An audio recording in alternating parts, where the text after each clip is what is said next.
Hi, Terence here from Smacking It with another social selling tip. When I started in sales 30 years ago, I was sat down in a cubicle and basically had an auto dialer connect me with businesses at random. I would read a script and hope for the best. You get the picture, right? Now, there were no profiling tools, no online facilities, no LinkedIn. It was basically hit or miss. The campaign was very dependent on the data we used, and often it simply sucked. We could only make one call at a time. We had to deal with gatekeepers. We had to push the information down the respondent's throat in some desperate effort to get the whole script out before they hung up. And people were abusive, which could be a real downer. Well, not everyone, but lots of them. And guess what? Some people are doing exactly that today. Connection rates are at an all-time low, and the desk phone has become somewhat of a gatekeeper.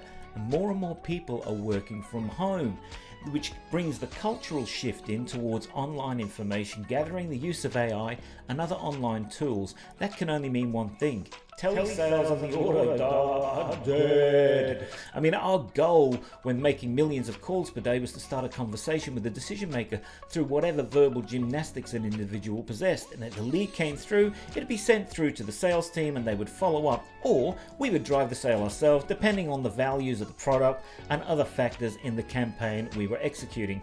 But basically 90% of the work we did back then was an absolute waste of time, calling people who did not need the service or product, not profiled at all, disconnected services, wrong numbers. In a nutshell, the data was crap, and so was the way we were doing things. So here we are in 2021, and guess what?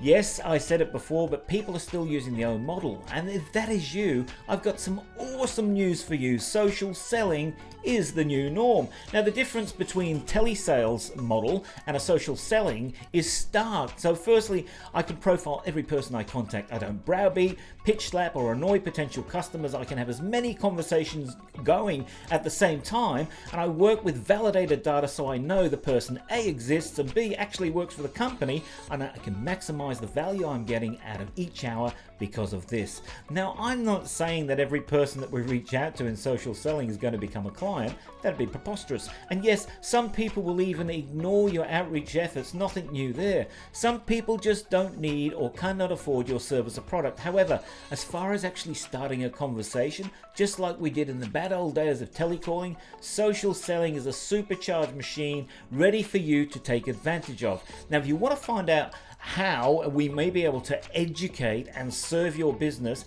get in contact with Smacking It today. I look forward to talking with you.